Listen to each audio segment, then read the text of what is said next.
मूर्खशिष्योपदेशेन दुष्टस्त्रीभरणेन च दुःखितैः सम्प्रयोगेण पण्डितोऽप्यवसीदति. Today we sit with the verse from the Panchatantra, from its very opening, the Kathamukha, the mouth of the story. Listen to it first in Sanskrit.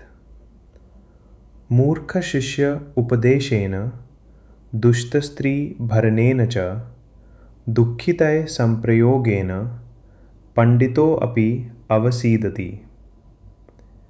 The meaning simply, by instructing a foolish student, by maintaining a corrupt companion, and by close association with the chronically miserable, even a wise person sinks.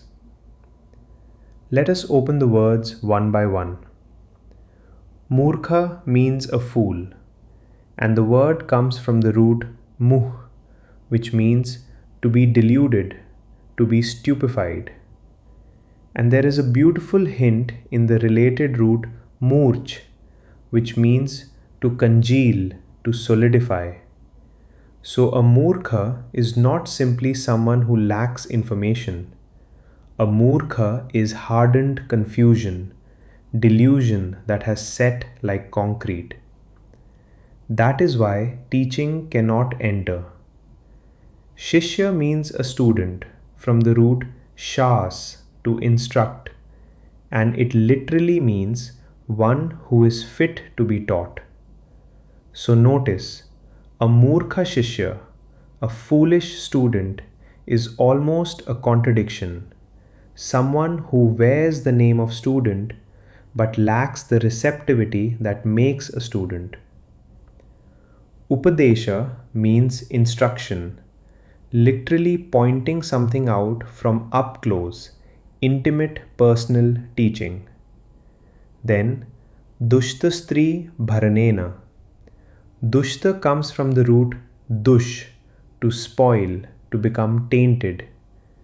Stri here means a wife or an intimate companion, and bharana comes from the root bhri, to bear, to carry, to support. So this phrase means spending your own substance carrying a person close to you whose character works against you.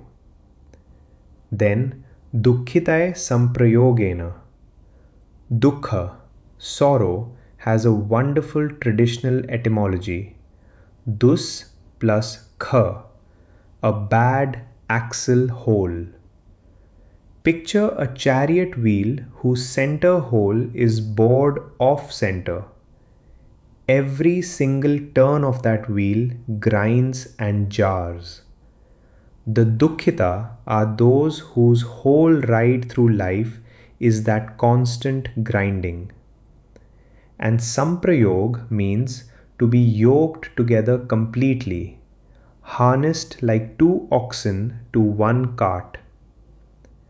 Finally, pandito api avasidati.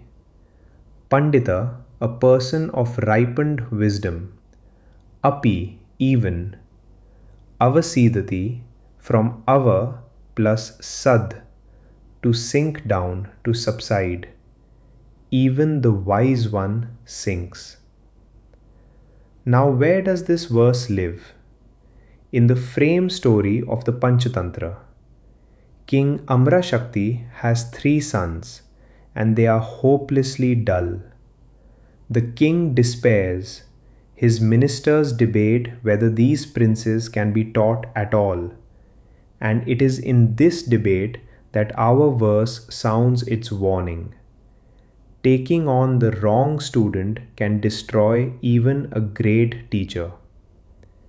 Then the aged scholar Vishnusharman makes his famous wager.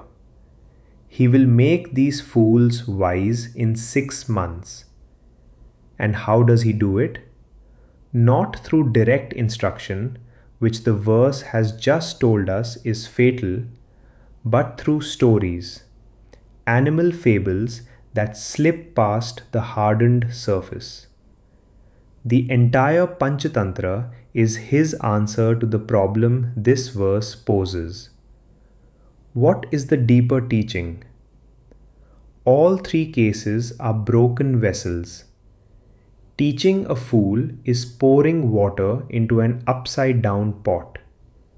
Supporting a corrupt intimate is pouring into a vessel that leaks, and worse, that drains you back through the very closeness you share. And being yoked to chronic misery is coupling your smooth wheel to a grinding one. The vibration travels through the axle. You do not have to do anything wrong to be harmed.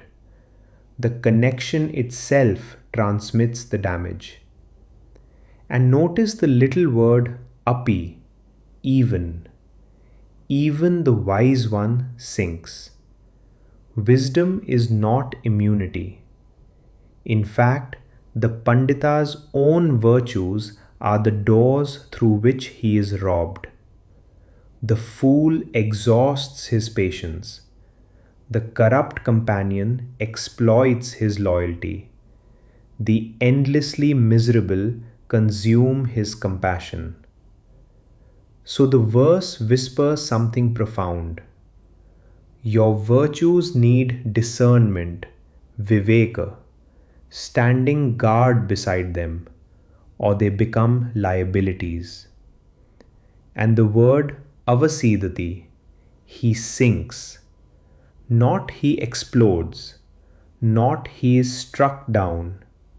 He subsides slowly, like a building settling into wet ground. Each day of wasted teaching, of corrosive carrying, of absorbed misery seems survivable. The ruin arrives on the installment plan. That is what makes it so dangerous. Now, one caution. This verse is not telling you to abandon suffering people. The tradition that gave us this verse also gave us karuna, compassion, as a supreme value. The verse condemns samprayoga, fusion, enmeshment, being yoked. There is a world of difference between helping someone from the river bank and drowning alongside them. Modern psychology has confirmed this ancient insight. Researchers call it emotional contagion. Moods spread through networks of relationship like infection. Studies of caregiver burnout distinguish healthy empathic concern from enmeshment, exactly the distinction this verse draws. So, how do you live this? Let me leave you with 3 questions and 1 practice. First, ask yourself, where am I pouring instruction into an inverted pot? Who do I keep explaining things to year after year with nothing landing? Second, what am I carrying that corrodes me as I carry it? And is my loyalty protecting the relationship or just my image of myself as someone who never quits? Third, in my closest circle, am I helping the distressed or am I yoked to them? Here is the test. After time with this person, do they rise or do I sink? And the practice. For 7 days, keep a simple energy ledger. After each significant interaction, mark plus if you left with more energy and clarity, minus if you left with less. No judgment, just data. At the end of the week, look at the names that are reliably minus and ask which of the 3 patterns is at work: the unteachable student, the corrosive dependent, or the yoke of misery. Then respond the way Vishnusharman did, not with cruelty, but with intelligence. Stop lecturing where nothing lands and reach people sideways through stories and example. Set a boundary on what you carry. Unyoke without unloving. Before any great investment of your teaching, your support, your heart, ask one quiet question. Is this a vessel? Is there receptivity here? That single question is the guardian of a generous life. It is what allows a wise person to stay open handed for decades instead of sinking drop by drop into the ground. Moorkha shishya upadeshena, dushta stri bharanena cha, dukkhitai samprayogena, pandito api avasidati. Even the wise one sinks, unless, with discernment, he chooses where to pour.